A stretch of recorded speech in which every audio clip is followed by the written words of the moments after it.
So for this discussion, I'm going to be explaining Kant Groundwork Chapter 2 on the idea of priori and principles around that. And then since that kind of touches on like means to an end, and that we simply are not doing things for a goal, as we view ourselves differently as we view other human beings, and we cannot simply view them as a means to an end for our own goals. I'm going to connect this to Ethics Book 8 about friendship, because I think there are important ties between relationships and priori.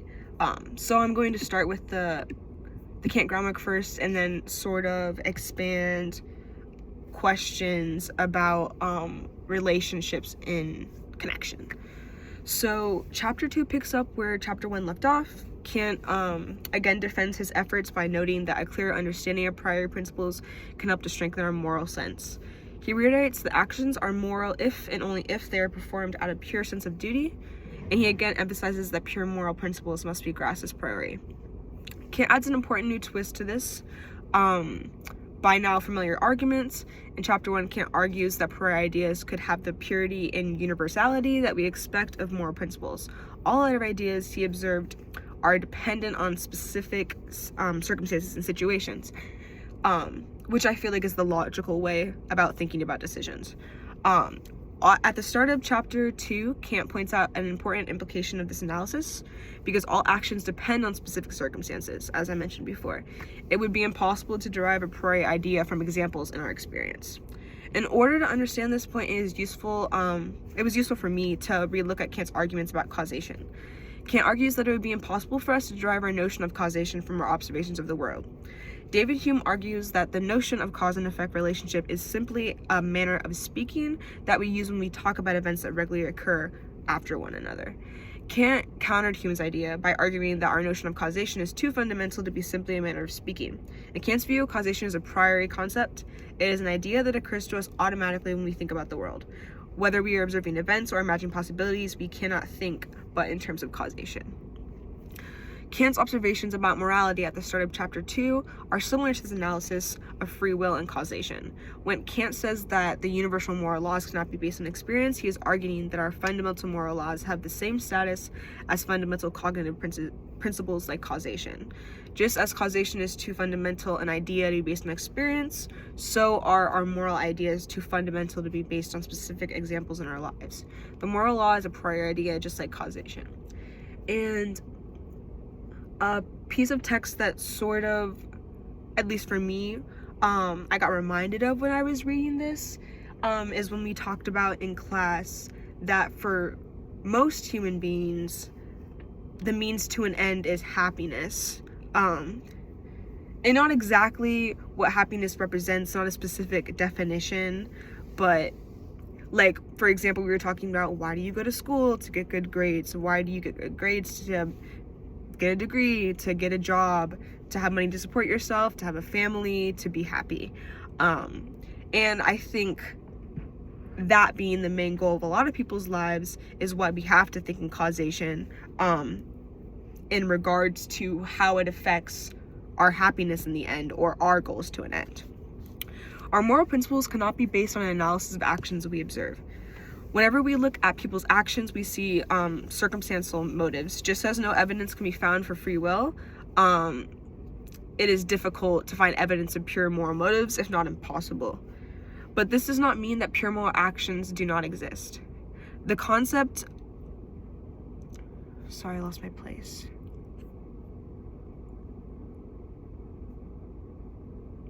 Oh my gosh, I'm so sorry.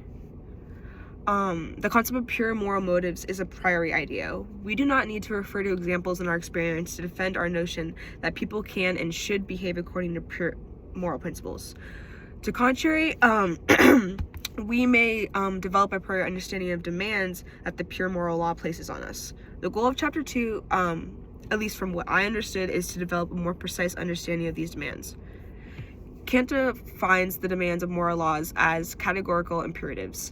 Categorical imperatives are principles that are intrinsically valid. They are good in and of themselves. They must be obeyed in all situations and circumstances if our behavior is to conform to the moral law.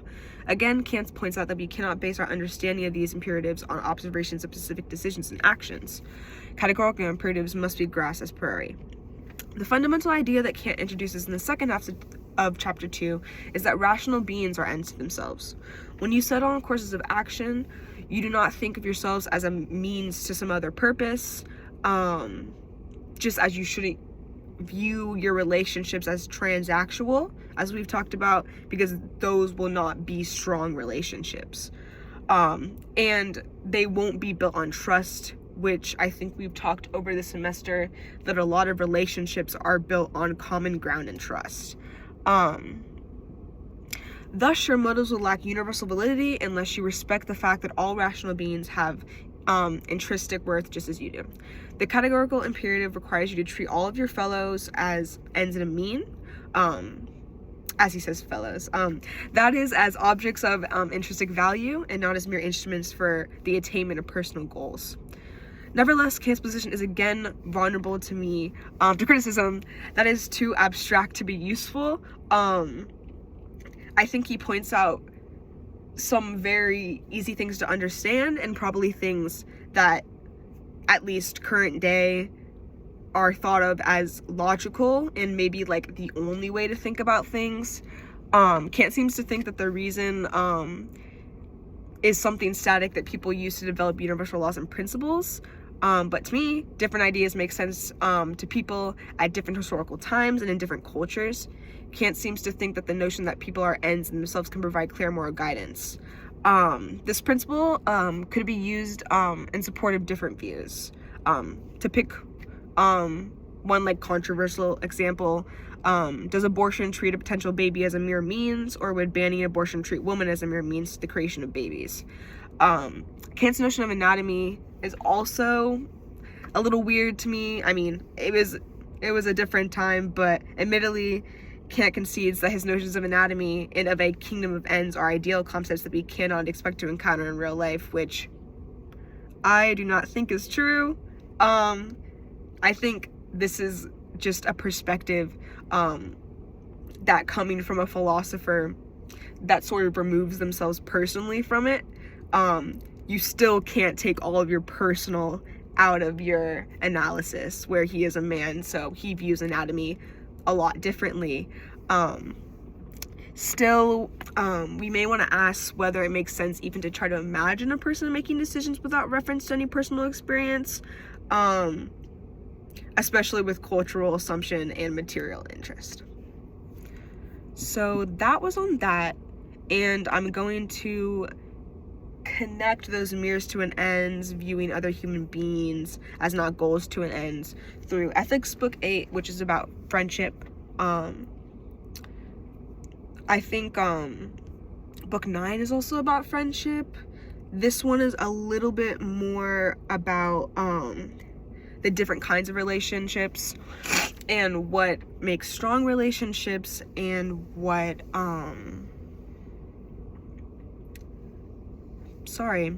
and what relationships to me aren't really relationships.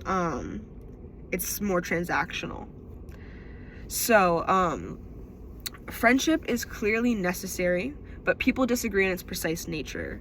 Friendship consists of like a mutual feeling of goodwill between people, as stated. There are 3 kinds of friendship. The first friendship is based on utility, where both people derive some benefit from each other. This cannot be bad in itself, bad in the way where you are taking advantage of another human being because you both receive some benefit, though it's not the strongest relationship you can have, clearly, because it's not based on common ideals or a general liking for each other based on common ideals. Strictly utility. The second friendship is based on pleasure, where both people are drawn to each other's wit, good looks, or like other pleasant qualities.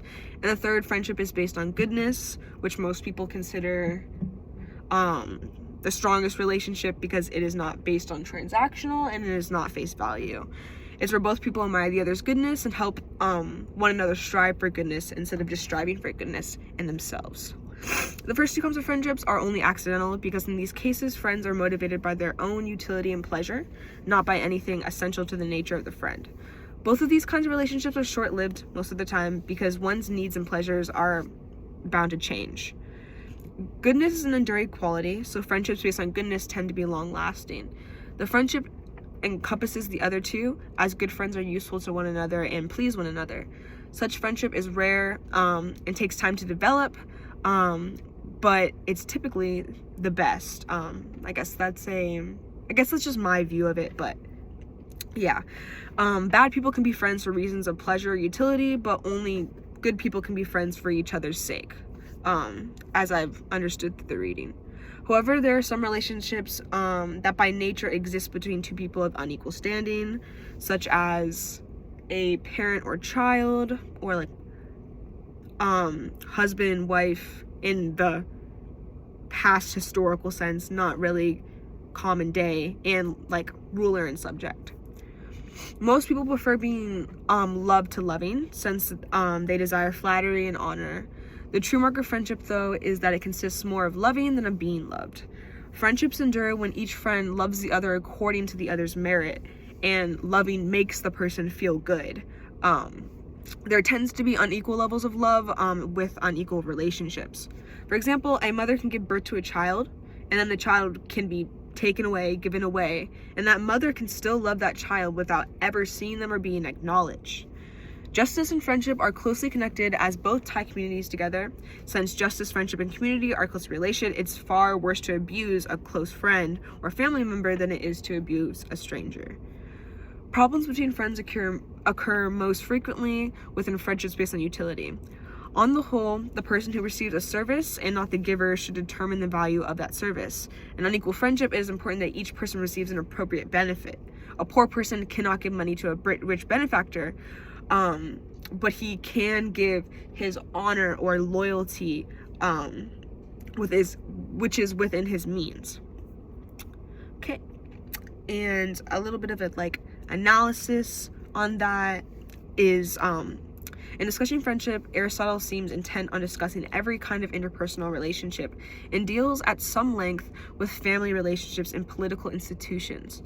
His model of ideal friendship is that which exists between two aristocratic men of great virtue. These men are not bonded together through need, utility, or familial duty, but rather through mutual respect and virtue.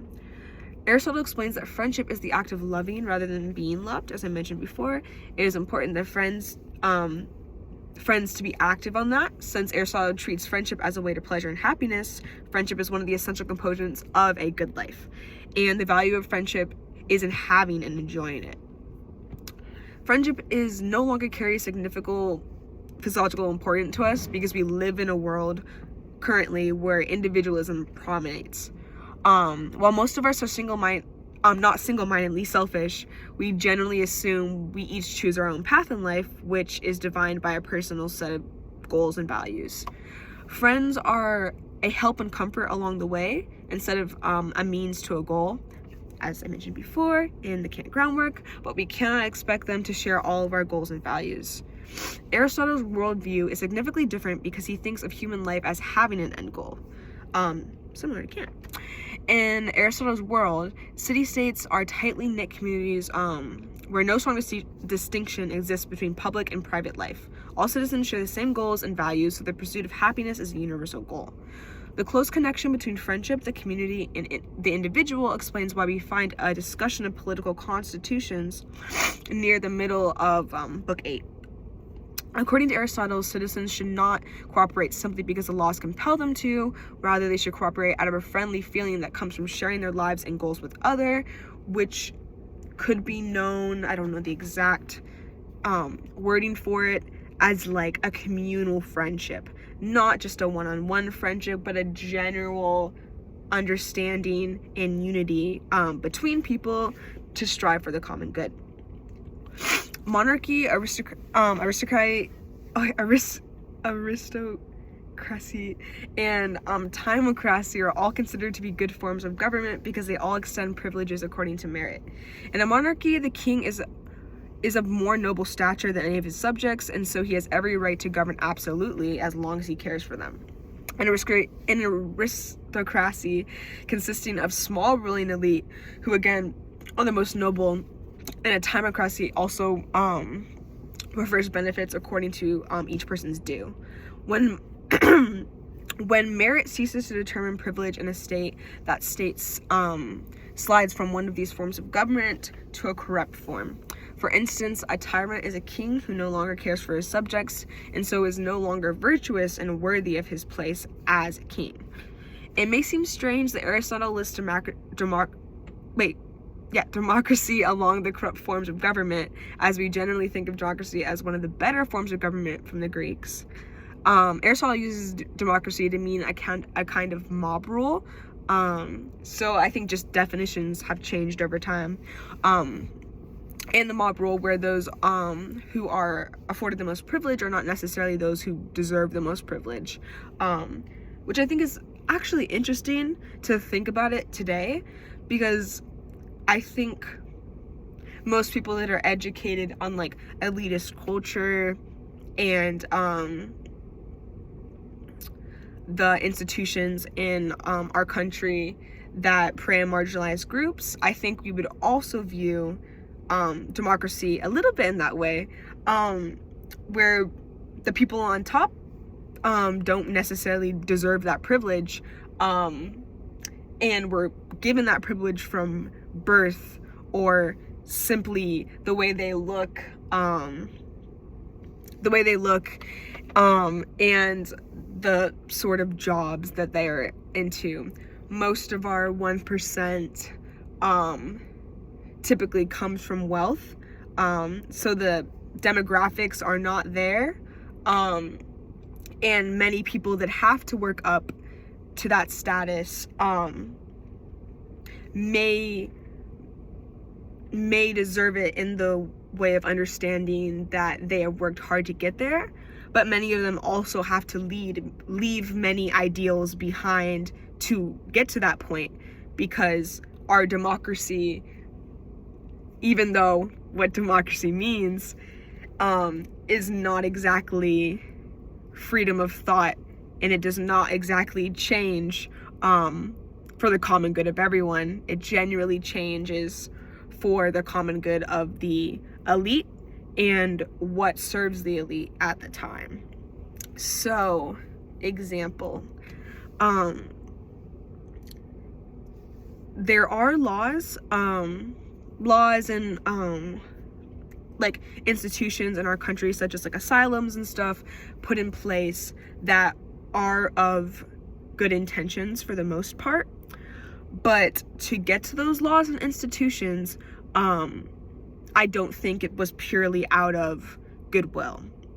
I think most of the time pressure of community from those marginalized groups is what gets those laws pushed, and if those marginalized groups didn't push to the point where the elite felt uncomfortable as how they were being viewed by those marginalized groups, they wouldn't change those laws or put those institutions in place.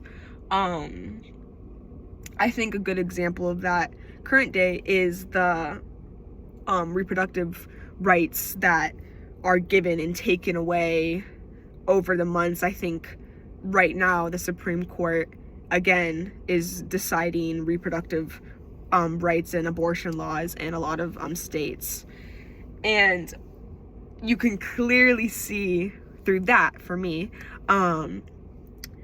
that laws are not made for the common good. It would just be illogical to think about laws being made for the common good, because a lot of our laws and a lot of our jurisdictions and judicial system is based off of racist ideals that have been edited by those marginalized groups pushing to them to be edited, and then only changed when and then only changed when the elite are viewed as wrong, to the point where it compromises their position, so they tend to compromise, which come with these laws. And I think you can see that, like, the push for reproductive rights, when it is at its highest and there are protests and there are specific examples, women coming forward, women risking their lives, when it gets to that point, the judicial system and the elites see the harm that it is doing, and they find a common ground where they can still survive and be on top, as well as change and mold their image into a way they want to be perceived. Because when the pushing for reproductive rights isn't so strong and isn't in the media that we're seeing every day, that's when those laws start to slip back to what they were before, until the push and pull happens again. Yeah, I think that was all I wanted to talk about. I'm sorry if it was a little all over the place. I have difficulty pronouncing words sometimes, but I hope I got across, like, the connection between Kant's, like, common good and how we base our understanding on our experiences, and then that connection to friendship and means to an ends and relationship, and how that relationship can be shown, those unequal relationships can be shown in our judicial system, and how we can see in our government that laws do not simply change because they are what's right. They typically take time to change because of the way people want to be perceived and the way they can see their goals to an end, which is still staying on top, in being perceived in a good light. Not everybody in the justice system is just looking out for themselves, and not everybody in the justice system cares about the marginalized groups or cares about the common good. But yeah, those are just my connections overall. I hope it was okay. Yeah, thank you for listening.